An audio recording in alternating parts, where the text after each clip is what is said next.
Ya, Assalamualaikum warahmatullahi wabarakatuh. Pemirsa Khotimah TV yang berbahagia, pada malam hari ini saya akan membuat suatu konten yang kebetulan ada tamu dari UIN Raden Mas Syahid di Surakarta. Ya, pada malam hari ini kebetulan beliau akan berbincang-bincang terkait masalah Islam moderasi Islam moderasi beragama gitu. Ya, jadi mudah-mudahan nanti bisa kita berbincang-bincang dengan baik, dan insya Allah nanti mungkin barangkali saya juga kurang tahu apa yang akan dibicarakan atau ditanyakan kepada kami. Untuk itu mohon maaf, perkenalan dulu dengan Mas siapa? Saya Mas Hanif, Pak. Mas Hanif. Asli Solo ya? Asli Solo. Solo. Mana Kerten tadi ya? Kerten. Kalau Mbak E mana? Saya Widya, Pak, asal dari Karanganyar. Widya asal dari Karanganyar. Kerjo ya tadinya. Dengan Mbak siapa lagi? Saya Nabila dari Bogor. Nabila dari Bogor. Kebetulan Mbak siapa? Saya Isna dari Ngawi. Isna dari Ngawi. Terus tadi Saya Arya dari Kebumen. Arya dari Kebumen. Dari Kebumen itu saya punya saudara di Kebumen kayak. Ponakan saya ada di Kebumen itu di Karanganyar. Maksud Kebumen Karanganyar. Karanganyar. Saya Ya. Karanganyar. Jadi Solo nanti kalau ditonton ponakan saya nanti bisa ketemu. Boleh. Apa yang mau ditanyakan? Mungkin yang pertama, kami kan dari KKN, Pak. Dari KKN di Desa Brujul.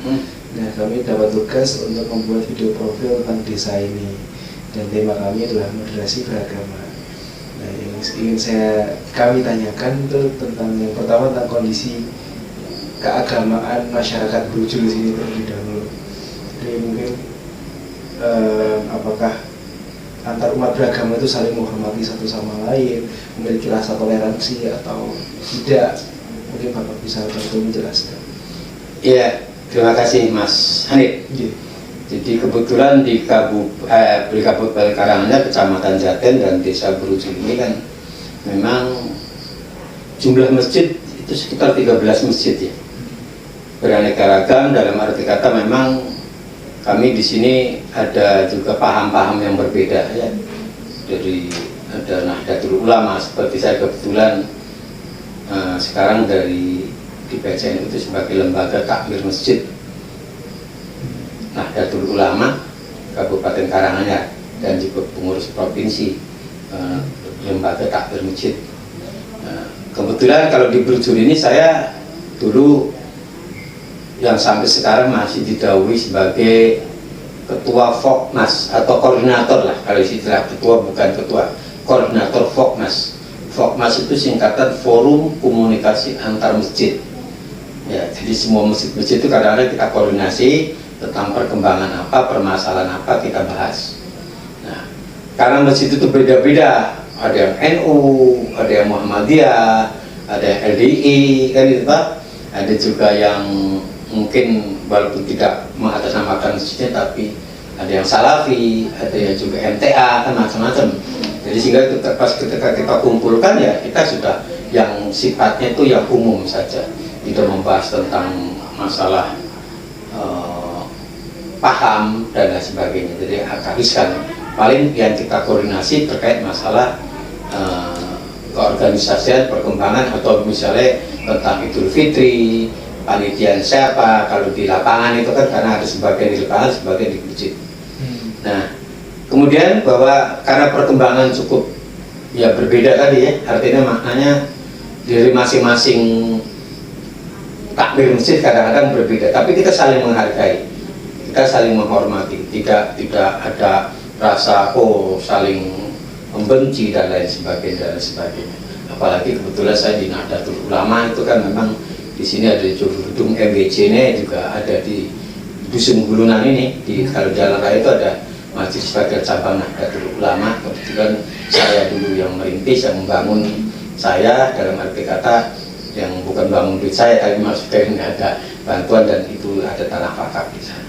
Itu salah satu perkembangan awalnya. Kemudian, jadi mayoritas memang di sini kan agama Islam yang jelas ya. Walaupun ada juga Nasrani dan sebagainya. Kebetulan saya juga kan sebagai ketua PKUB Kecamatan Jaten ya. Jadi PKUB itu paguyuban kerukunan antar umat beragama. Tapi kalau di tingkat kabupaten namanya FKUB. Jadi kalau PKUB tingkat kecamatan, kalau FKUB itu tingkat kabupaten. Nah, itu salah satu ketuanya saya di Jaten.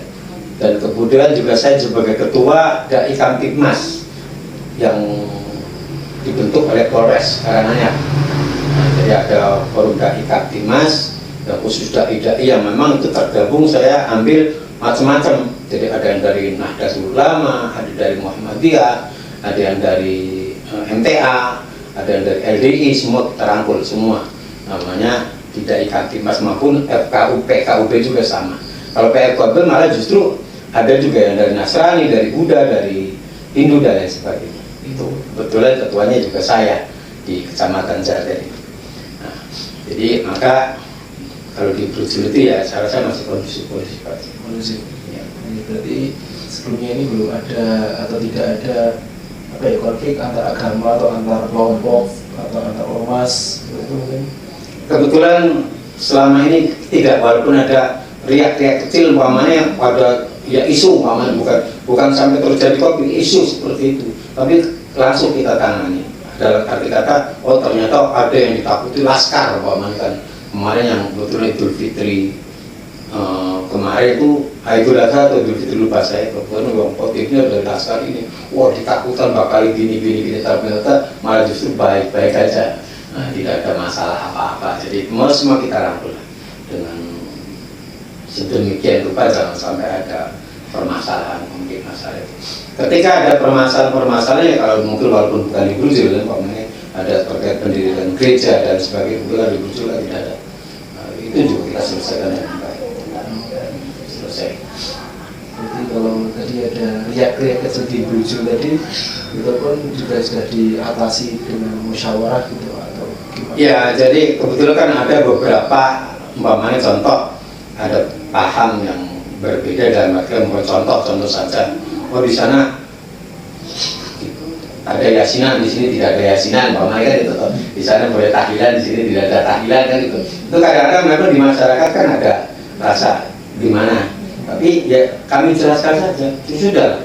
Kenapa? Toh paham berbeda-beda, yang penting tujuan sama, yang penting tidak seolah tidak, yang sangat krusial ya. Tapi kalau hanya sekedar perbedaan masalah itu sudah dari dulu sudah ada.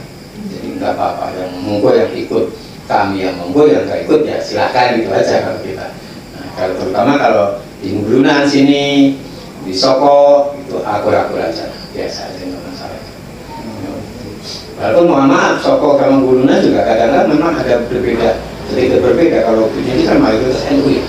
Kalau di kita mayoritas NU, kalau di Ngulunan, kalau Soko kan ada Muhammadiyah, ada NU sedikit itu, tapi ada juga yang menjalankan amaliyah Nahdlatul Ulama. Kemudian di moderasi mungkin di desa Brujul ini ya Pak, mungkin ada kegiatan-kegiatan yang yang sudah berjalan gitu Pak. Iya, salah satu Fokmas itu kan memang suatu program yang sudah tersistem. Jadi saya kenapa sekarang tidak banyak rapat, karena sudah tersistem.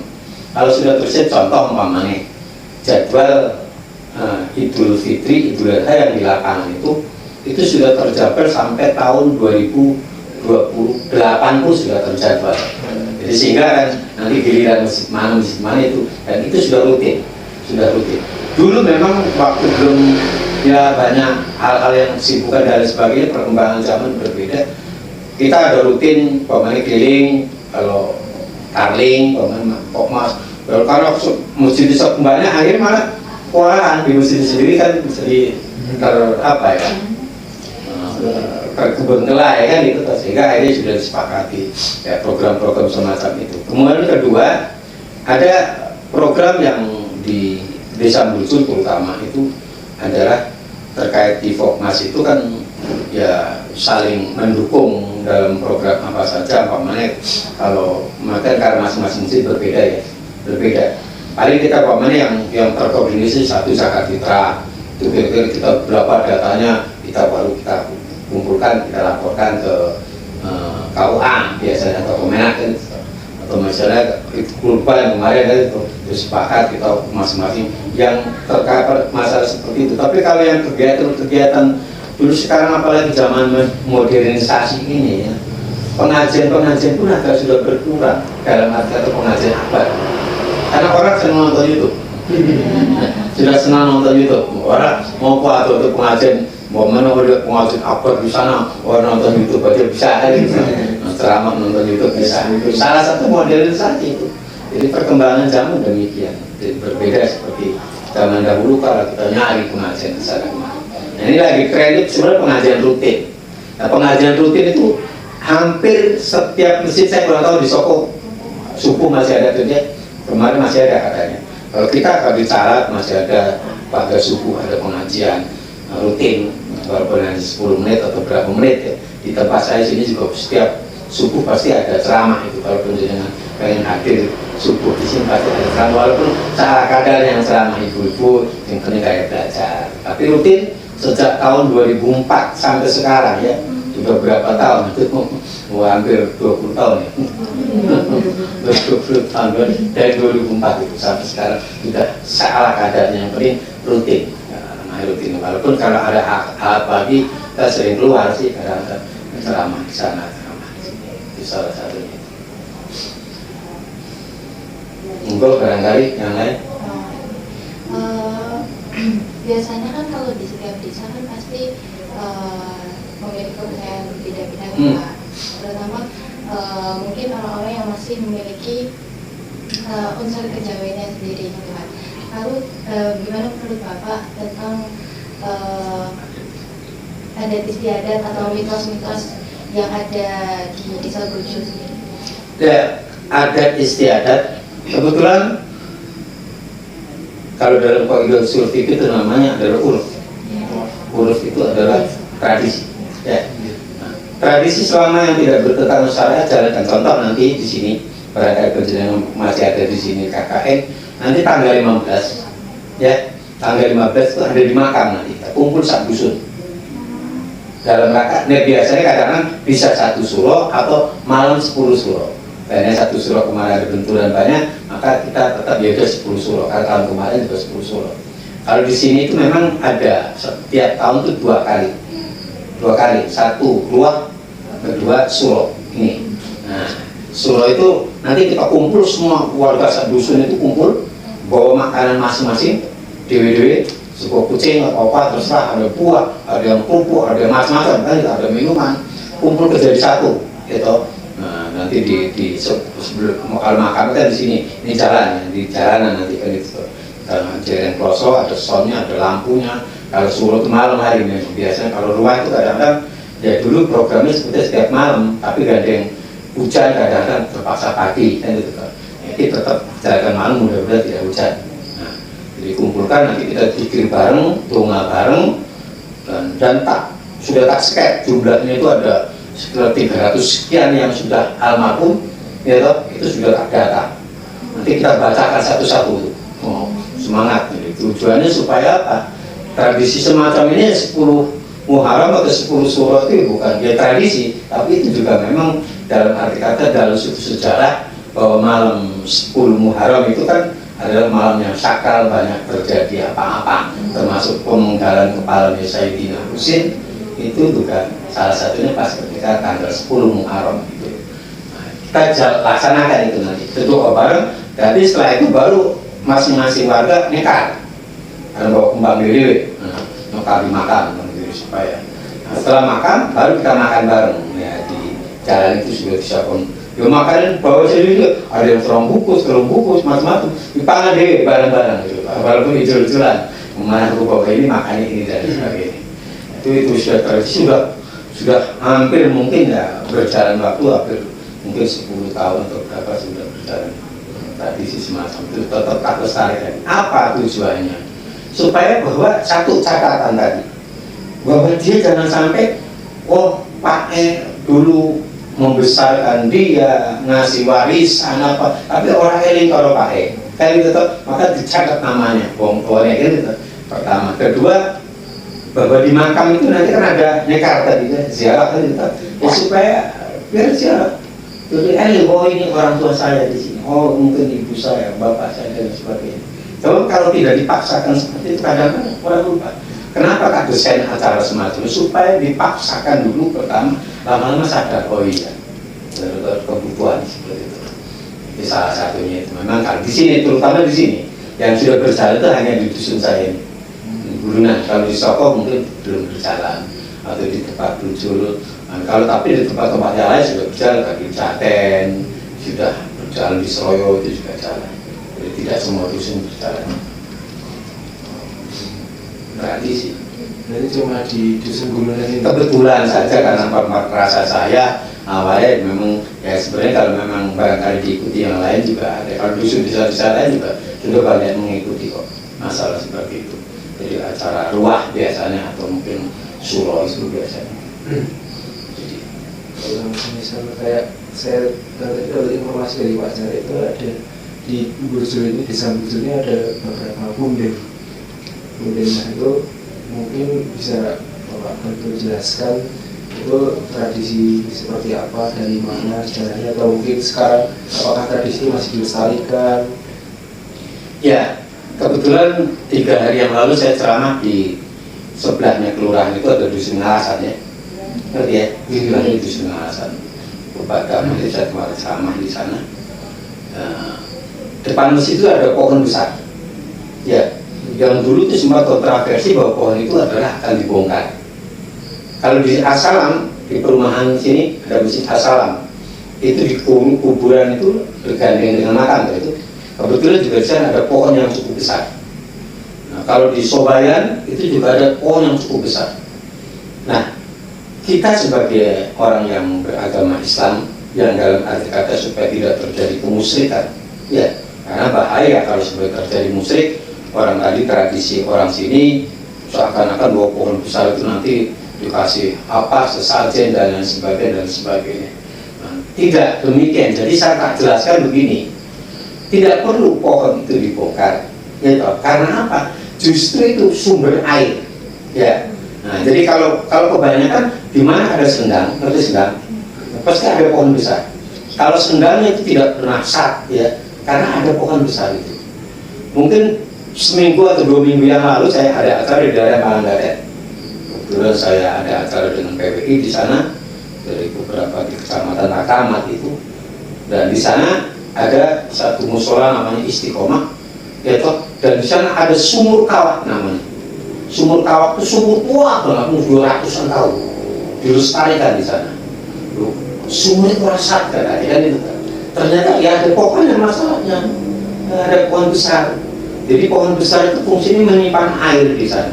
Jadi bukan, jangan sampai dikeramalkan itu. Jadi kita jelaskan kepada masyarakat, biarlah pohon itu memang berdiri, ya toh, dan itu adalah sebagai sumber air. Tapi jangan sampai kalau orang masyarakat yang tidak kita sadarkan, kita jelaskan, ya tadi sebagai punden itu nanti dikasih sesajen, dikasih sukuan, dikasih macam-macam. Ini yang perlu kita larang, itu yang perlu kita larang. Tapi kita jelaskan bahwa bukan mitos. Itu bukan misalnya pohon gede kusuk, wah, bukan karena demit dan lain sebagainya. Tapi fakta di mana ada punden, di mana ada sendang, itu karena secara ilmu biologi atau ilmu apa ya? Jadi tidak ilmu apa itu kira-kira gitu.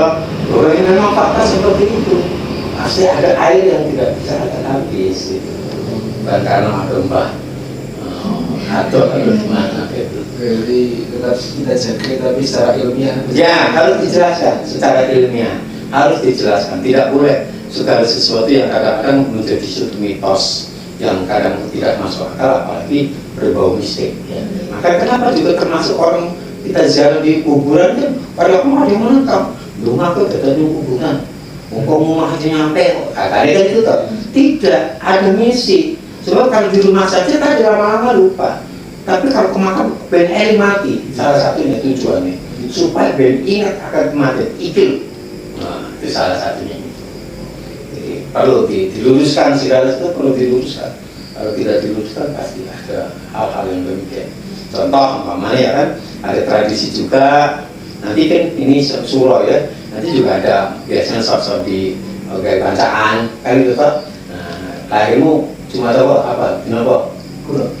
Pulau Senin Kliwon. Nah, Senin Kliwon dibacain kan gitu toh. Nah, yang artinya wah itu tradisi itu yang gimana gitu loh. Surat orang perlu kan, orang kok baca itu kan segala sesuatu dan untuk sedekah. Ya, intinya di situ kita kembalikan. Orang kok harap acara suran tuh apa mulutan, tapi ada sedekah. Ya, toh. Nah, sedekah itu kan salah satunya itu termasuk contoh kematian kan ada tahlilan, Tino 40 hari, 100 hari kan itu. Di protes juga yang ada di guru itu kan ada yang anti itu kan ada. Wah apa itu ini malah tidak, tetap ambil hikmahnya saja. Karena ketika dia ada bacaan itu sedekah ya syukur fadilah buat yang mati dan itu sedekah itu salah satunya itu. Contoh juga kalau bisa itu kan punya keranda ya, ngerti keranda? Nah, keranda itu pengganti peti. Jadi kadang-kadang walaupun sekali juga perlu masih pakai peti aja, tapi sering tak sarankan alangkah baiknya kenapa pakai peti mahal-mahal harganya 500.000 600.000 bahkan 1 juta, itu langsung dirusak utuh bahkan lebih baik itu tak buatan keranda gratis. Ya tak, syukur-syukur kalau panjenengan sadar, wis macul timbang tuku peti, aku kerandamu ikut 500.000 bisa dekat masjid, gitu. Tanpa pahalanya bisa, gitu. Timbang dibuat, itu salah satunya contoh. Kita menyadarkan orang ya cara-cara demikian itu seperti itu. Untuk barangkali yang lain ada apa? Ya, kalau mungkin kalau di Padang gimana? Kalau di Padang, di Bogor gimana? Gimana cuma yang nggak ada yang gitu sih. Maksudnya nggak kan kalau di sini kan kejawen gitu ya. Maksudnya ada istiadatnya itu masih jalan. Kalau di sana kan udah modern gitu masyarakatnya. Iya, modern gitu. Individunya ya udah kayak sendiri-sendiri masing-masing. Tapi ada nggak kalau ada kematian ada orang tahlilan ya sini ada? Ya itu tergantung ormasnya. Orang yang paham ya. Tergantung ormasnya. Ya, tapi masih saya kan masih ada. Masih sih. Nah, gitu. Cuma kalau di tempat saya mungkin sudah sedikit yang percaya kayak gitu, yang ngejalanin kayak gitu tuh udah Sekarang sibukan. mungkin ya. Nah, Ya udah individual. jadi makanya kalau di sini juga ada salah satu ormas atau bahan yang seperti itu. Ternyata orang yang memang tidak suka acara-acara itu karena capek. Di NU itu paling oke acara. Jadi kayak saya tuh capek kan. Kalau ada orang mati, tolong Tino ya itu toko bahkan satu minggu full. Sinangan itu full tersita waktunya. Tambah lagi nanti 40. Terus kalau 4 orang mati itu sampai nggak dapat saya hasilnya baru subuh itu. Aku tunggu waktu. Tapi nenek kerja ini masih biasa ya? Masih ada toh kayak gitu? Masih? Kalau mungkin lebih ke desa saya sendiri ya Pak, itu ya masih ada. Cuma ya tetap Kerjanya di mana toh? di desa Botok. Botok? Oh, Botok dari sini. Dari Botok itu yang waduk Botok itu ya? Iya, itu. Ya punya teman itu. Mungkin yang lain? Kalau di desa saya, termasuk dusun saya tuh masih sama kayak di sini Pak. Jadi kalau ada orang meninggal tetap kayak ngaji sampai 7 hari, meskipun satu dusun ada 2 orang meninggal tuh kayak dibagi waktunya. Nanti habis maghrib di rumah yang satu, terus habis isya ngaji lagi di rumah yang Ya satu. kalau Bumen kan? Masih Ngawi. Ngawi, oh ya Ngawi masih dekat. Iya masih. Ngawi masih bersama dengan sini. Kalau di Jawa Timur itu pasti. Iya benar. Termasuk Kebumen juga masih ya, betul ya? Mungkin masih tergantung daerahnya. Iya, Kebumen itu saya. Kalau daerah saya kan kebetulan daerah pesisir, jadi masih kan kawasan daerah seperti itu. Apa pesisir? Kalau saya aslinya kan tadi katanya cuma pindah ke daerah pesisir. Tapi Di Kebumen? Iya. Apa Kebumen ada pesisir? Kebumen mayoritas ke pantai. Oh, pantai selatan? Iya. Oh, aku nggak paham sih. Kalau aku saya pernah ke Kebumen, saya pernah di Tanahan aja dulu. Iya. Oh iya, Tanahan pantai ya? Iya. Pantai Tanahan. Betul dulu tanahnya pantai. Iya, sampai sekarang juga masih pantai. Belum jadi waduk ya. Iya betul pesisir itu. Monggo yang lain barangkali ada apa menurutnya khususnya di Brujul barangkali kita jelaskan. Mungkin kesimpulannya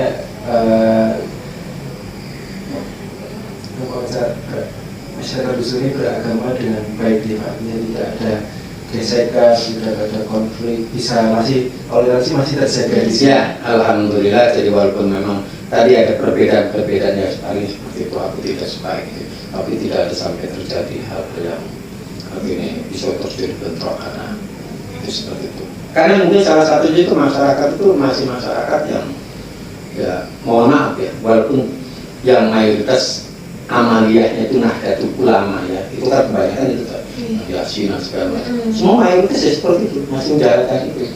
Walaupun dia akan ke NU lah, embuk. Tapi masih ada acara bacaan, acara Yasinan. Kita lagi sudah nanti malam itu Yasinan Bapak Lurah. Nah, 100 harinya Pak Lurah. Mungkin dari tadi kan Bapak jadi ketua forum komunikasi masjid sini. Ada mungkin kegiatan yang dipakai untuk menjaga kerukunan yang sudah ada di Brujul ini untuk tetap terjaga. Barangkali ada terobosan tips and trick atau mungkin kegiatan yang dilakukan untuk menjaga kerukunan antar umat beragama di desa Brujul. Ya, salah satunya bahwa tadi ketika saya dalam rapat tidak boleh menyinggung satu dan satu yang lainnya ya terkait masalah amaliyah yang berbeda kan gitu Pak. Nah, akan tetapi kita hanya fokus pada keorganisasian, bukan bahas masalah apa dan lain sebagainya kan gitu. Nah, akan mungkin kalau lebih riskan lagi kalau saya di PKUP itu dengan beragama yang berbeda-beda, bukan Islam saja kan itu juga harus lebih hati-hati. Nah, kenapa saya terus terang aja, saya juga sering diundang ceramah itu bukan pada orang itu saja. Muhammadiyah juga sering undang saya karena saya menyampaikan dan tidak terlalu dan menjadikan terjadi konflik yang umum saja sehingga nanti bisa mengenal. Kalau saya bilang sekarang pagi itu sering konten ya sedikit membahas ceramah kecil-kecilan itu ya sing umum aja, jangan sampai terjadi menimbulkan konflik seperti itu. Tidak terlalu menebalkan atau memperlihatkan perbedaan. Betul, sumbernya kita toleransinya kita kepada sesama yang berbeda, menghargai, jangan saling menyalahkan. Jadi bahasanya gini, kalau tak ibaratkan gini, ketika saya punya sesuatu yang baik, contoh komen saya punya istri saya tak bawa fotonya ke mama, ya pameran itu loh, pamerkan setiap orang, istri saya cantik, istri saya pintar, istri saya terus kan itu kan dipamerkan kepada orang lain kehebatan saya pamer. Tapi pas ketika bahwa saya ngomong, walaupun saya pamerkan paling kajian paling aneh. Sebentar itu, tapi bisa jadi pas ketika saya timbang bujumu, ketika harus nyinggung orang lain, timbang bujumu jelek, bagus, marah dia pasti. Sama, agama juga sama, atau paham juga sama. Oke, saya mau memamerkan paham saya tentang bagaimana dari NU itu timbang, tapi jangan sampai timbang mau dia jelek, timbang dia, nah ini baru marah dia. Tapi kalau selama nabi-nabi awal dewi orang kok itu tidak jadi masalah. Dan seperti saya katakan juga, ketika saya suka tempe, tujuannya suka tahu, ya sudah, saya tempe enak, sekali macam-macam dalam tempe kan itu. Nah, tapi timbang tahumu, marah ya. Itu salah satu metode prinsip kita jangan sampai menyinggung satu sama lain. Ya sudah, mau kok, jangan mau kesini tidak apa-apa, tapi jangan ada jalan menghalang-halang kita. Itu kuncinya di situ. Saya kalau memimpin rapat dengan PKUP lebih hati-hati banget karena ada Kristen, Katolik, udah ini hati-hati banget sama harus benar-benar netral.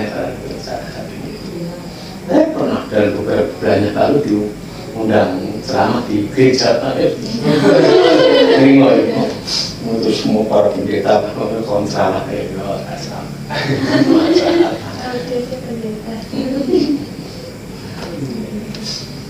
Mungkin ada pesan-pesan terkait kepada masyarakat muslim atau kepada kita semua untuk saling jaga toleransi, kerukunan beragama antara golongan ataupun antar agama. Ya intinya tadi jangan sampai fanatik ya, apalagi fanatik buta ya. Misalkan kan dia yang paling terbaik, dia yang paling benar, dia yang paling mungkin hebat, itu salah satunya. Tidak boleh.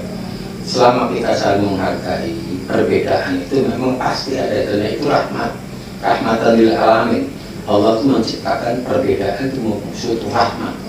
Sebab kalau orang tidak berbeda malah kacau. Contoh, wis diciptakan dunia itu lanang kabeh. Nah, mau beda, berarti gak beda toh? Wah, kacau. Umat kabeh atau beda kabeh. Kacau ini. Beda kabeh. Atau diciptakan orang untuk menara kabeh, ya kosong. Diciptakan mau sugi kabeh, ya kosong. Coba ya kan yang wong sak, ora sak dunia lah. Terus sak lunar bujuk itu sugi kabeh. Repot. Jadi pas ketika aku gede aku bocor, boleh gue kayak sih belum. Iya toh. Wah, aku makan wong narat, ada butuh wong narat, ada wong supi, salah satu. Itu kan perbedaan. Ya, makanya tak kira bahwa orang beda dengan saya, ya sudah. Kalau sama itu enggak berbeda, itulah yang terbaik. Ya, biarin aja tarawih contoh. Ya, kalau di sini tarawih. Masa tarawih 23 rakaat. Ya, 23 rakaat. Witirnya bisa mah udah 2 rakaat 2 tapi yang 11 atau ada yang 4 atau 3 masuk biarin aja. Oh kalau tidak suka bahwa saya kalau selama di sana banyak taruh yang berbeda itu tinggal ikut aja kosong salah kamu aja. Itu salah satu yang menjaga perbedaan.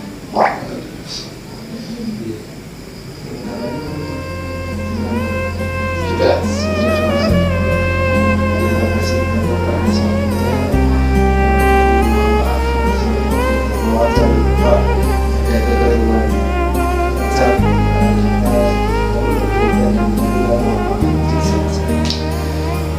Ya, terus ya pemirsa Khotimah TV yang berbahagia, pada malam hari ini sudah tadi ada wawancara terkait masalah dinamika dan perkembangan Islam terutama beragama yang ada di Desa Brujul yang tadi apa tadi maknanya beragama yang moderat. Nah, jadi yang moderat yang kayak apa ya sekarang memang sudah moderat. Segala sesuatu yang moderat maka lebih baik ketimbang terlalu fanatik banget, kiri ke kiri banget, kanan kanan banget. Kalau moderat berarti ya tengah-tengah gitu. Nah, tengah-tengah ya bisa slow, santai.